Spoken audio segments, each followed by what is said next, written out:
the city that believed it was eternal in the year 400 AD. London was not ancient, it was modern. London didn't collapse in flames, it didn't fall to an invading army. It didn't even know it was dying. In the early 5th century, one of the most advanced cities in Europe simply stopped working. No warning, no countdown, no recovery. In the space of a single generation, Roman London went from a thriving metropolis to an abandoned ruin, a reversal so extreme that later generations would believe the city was cursed. Before we begin, if you enjoy deep, story-driven history that reveals how civilizations really collapse, not in movies, but in real life, make sure to subscribe. And if this story surprises you at any point, hit the like button. It helps this channel bring you more stories that history textbooks leave out. Now let's go back to a time when London believed it would last forever. In the year 400 AD, Londinium was not ancient. It was modern. Stone buildings lined paved streets. Public bathhouses stayed warm through the winter.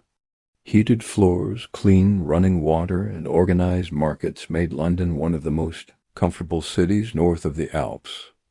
Merchants traded using silver coins stamped with the emperor's face. Wine arrived from Italy. Olive oil from Spain lit the streets at night. Latin echoed through government halls. Rome had ruled Britain for nearly 400 years, longer than the United States has existed today. To the people of London, the empire wasn't just powerful. It was permanent. From the bridge over the Thames, the future looked secure. Taxes were collected. Roads were maintained.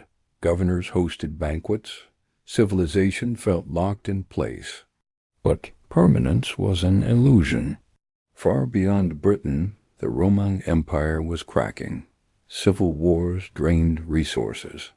Borders collapsed under pressure. Armies were being pulled away from distant provinces, not because they were defeated, but because Rome was desperate. London depended on something its citizens never truly saw: the Roman system. Not just soldiers, but money, engineers, administrators, and supply chains stretching across continents. Every heated floor and cleaned street relied on that system continuing to function. When it stopped, London wouldn't fade. It would shut down. The day the plug was pulled, the moment that doomed London, didn't happen in Britain. It happened over 1,000 miles away. In 410 AD, the unthinkable occurred. The Visigoths breached Rome itself. For the first time in 800 years, the Eternal City was looted and burned. Panic tore through the empire. The Emperor Honorius had no troops left to spare. When Britain's leaders begged him for help against growing instability, his response was devastatingly short. Look to your own defenses. With that sentence, Roman Britain was abandoned. Soon after, the legions marched to the coast, boarded ships, and sailed away, not defeated, not expelled, but reassigned to fight for Rome's survival. They never returned. London was still standing, but the machinery that kept it alive was gone. At first, nothing dramatic happened. The buildings didn't fall. The streets didn't burn. Instead, something far more dangerous occurred. The money stopped. Archaeological evidence shows that after 402 AD, almost no new Roman coins entered Britain. The cash economy collapsed almost overnight. Without money, workers couldn't be paid. Without pay, maintenance stopped. Without maintenance, infrastructure failed. Markets emptied. Pottery kilns shut down. Glass furnaces went cold. Imports vanished. No olive oil for lamps. No wine. No replacement tools. Even writing materials became scarce. Darkness returned to London, literally. Roman street lighting depended on imported fuel. When supply chains collapsed, the nights went black for the first time in centuries. Then came the cold. London's advanced hypocrost heating systems failed without fuel and skilled engineers. Bathhouses closed. Public buildings became stone ice boxes. People began tearing up mosaic floors and covering them with wood. Fire pits were dug into marble halls. Luxury was sacrificed for survival. The city was still there. Civilization was not.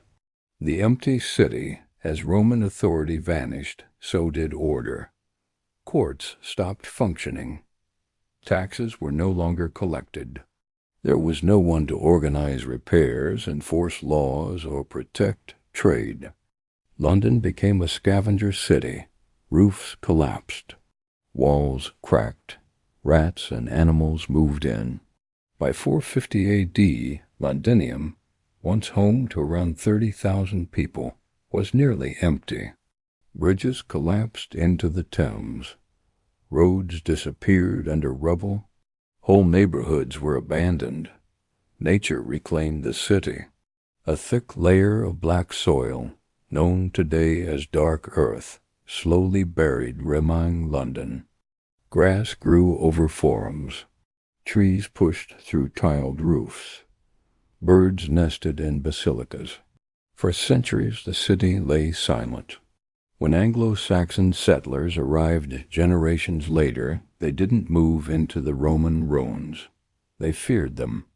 To people who built with wood and mud, Roman stone buildings looked supernatural. Towering arches and massive walls seemed impossible. They believed the ruins were built by giants or haunted by spirits. So they built their settlement a mile away, near modern Covent Garden, leaving the Roman city untouched. For nearly 400 years, the square mile that would one day become the financial heart of the world stood empty, a forbidden city. Their warning beneath modern London. It wasn't until King Alfred the Great in the late 9th century that people finally returned inside the Roman walls, not to restore the old city, but to defend against Viking attacks. By then, Roman knowledge was gone. Glassmaking techniques had vanished. Engineering expertise was forgotten. Written records were destroyed or buried. London would rise again, but it would take 1,000 years to reach the level it once had under Rome, and yet the Roman city never truly disappeared. Medieval streets followed Roman roads. Churches were built from Roman bricks. Modern London sits directly on ancient foundations. Beneath glass towers and financial markets lies a buried warning. Roman London wasn't primitive. It was advanced, interconnected, and dependent on complex systems, just like modern cities today. Its collapse wasn't caused by invasion. It was caused by systems failure. Civilizations don't usually end in explosions. They end when money stops moving, maintenance is delayed, and expertise disappears. Roman London didn't know it was entering the Dark Ages. Its people believed help would come. They assumed tomorrow would look like yesterday. It never did. And that's why this story matters, because Roman London is not just history.